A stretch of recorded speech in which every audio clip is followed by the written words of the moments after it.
Hey, payday, you want payday? I know that. David Benavidez is targeting Canelo still. The walls are closing in for Mr. Payday Alvarez. That's what I want to talk about in this video. Let's talk about it. What up, Fight World? It's your boy Ego, and I'm back with some more boxing. Now, I've been saying this for a while. Make sure you guys subscribe to my channel.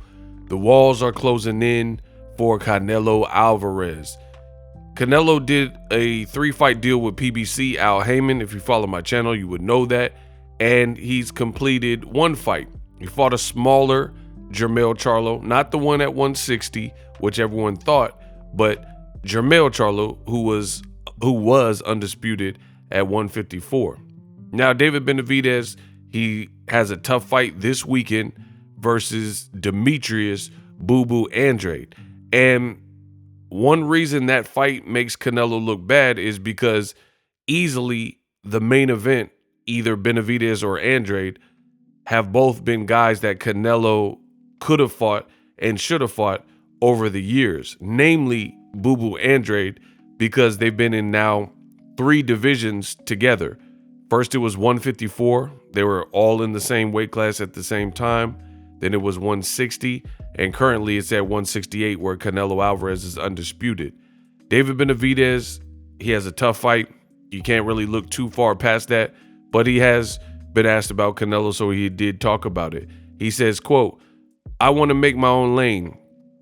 I didn't want to be a fighter waiting for a paycheck and a fight with Canelo. If Canelo is not going to fight me right now, I am going to go on my own lane and fight the best at 168 pounds. That's exactly what we're doing. To be honest, I think Canelo wants to get the easier fights out of the way. I can't really knock him for it. He's been working really hard his whole life. He's a legend. I can't really talk bad about him. I feel that he knows once the fight with me gets made, it's going to be the toughest fight that he has had at 168 pounds. He goes on to say, Canelo is a complete fighter. You can't take anything away from what he's done. Canelo is a man and he does anything he wants to do. I don't think anything people say really affects him. The people want to see us fight. It's the biggest fight to make happen. I feel like I am the biggest threat to Canelo. Canelo has his way with smaller guys, but I am big and throw a lot of combinations. I am hungry for this fight. We want to fight whoever is the best at 168. I just want to be the best in the division. I've always been a monster, and now that I have the new name from Mike Tyson, the Mexican Monster, it's making me live up to it. I'm happy and blessed with the way everything has gone," end quote. The walls are certainly closing in on Canelo Alvarez. I believe the world sees exactly what I've been saying for years. David Benavidez is kind of in a roundabout way saying it as well, that Canelo does what he wants and he wants to get the easier fights out of the way, which I agree. Like Canelo, they're saying he could fight Jermall Charlo next. Now, me personally, let's set the record straight. I like to be very transparent, very clear. So when you hear this voice and you hear my videos, then you know it's me. So I want to make this clear. Public service announcement. This is what Canelo does.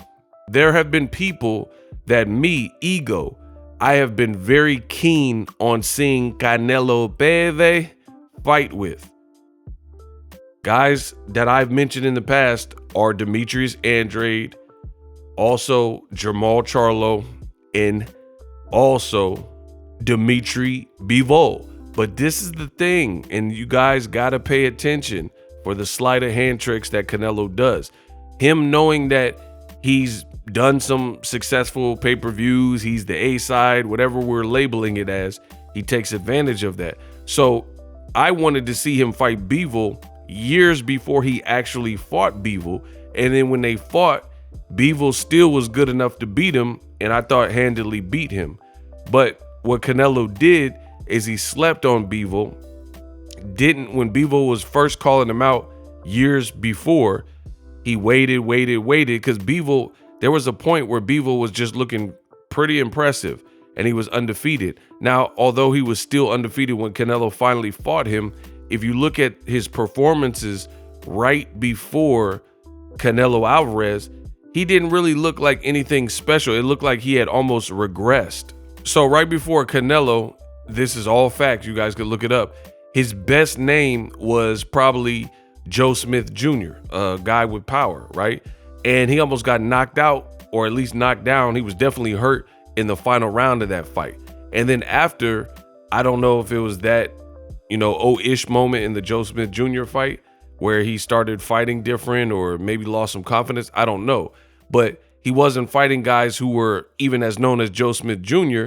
And all of his performances were going 12 rounds. He fought Gilbert Castillo Riviera, a guy with 2 losses, had a 20 some odd fights, goes 12 rounds with him. Then he fights Craig Richardson, 6-1-1 guy. Guy's already been beat, not that many fights, less fights than him, goes 12 rounds with them.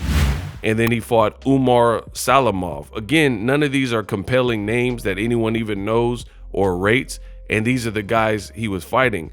And it's not just that he was going 12 rounds because, there's a lot of guys that go 12 rounds, but he was not looking sensational in those fights.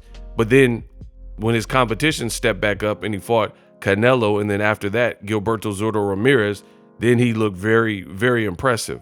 So some fighters kind of fight to the level of competition, and some fighters, no matter who they fight, they look sensational, like Floyd Mayweather. Other fighters, like I said, some tend to fight down to the competition and they'll fight unknown names and kind of look suspect. That's what Dimitri Bivol did. So it's my estimation, I do believe that Canelo thought it was going to be sweet with Bivol because, again, he hadn't really looked impressive, nor was he fighting big names. Canelo has proven to be very good versus Eastern European, Russian fighter. I mean, he knocked out Sergey Kovalev, a Russian fighter. He's knocking out Yildirim, a Turkish fighter. All the European fighters he's fighting, his style bodes well with it, and he beats them like Billy Joe Saunders, Liam Smith, and also Caleb Smith, Rocky Field, all these guys. So I think he underestimated Bivol. But the point I'm making is Bivol had been calling him out, and there were performances he did look pretty good. Like, you know what I'm saying? He looked like a threat when he was calling out Canelo. Canelo waited, and thought Bivol, maybe was a little bit dormant. That's the Canelo trick. He did it with Golovkin too. We did get 3 Golovkin fights in the end, but you got to know the history, right? And the history is Canelo forfeited and gave up his belt to Golovkin because Golovkin and the WBC pressured him to fight Triple G. Hey, no, guys, hey, Max.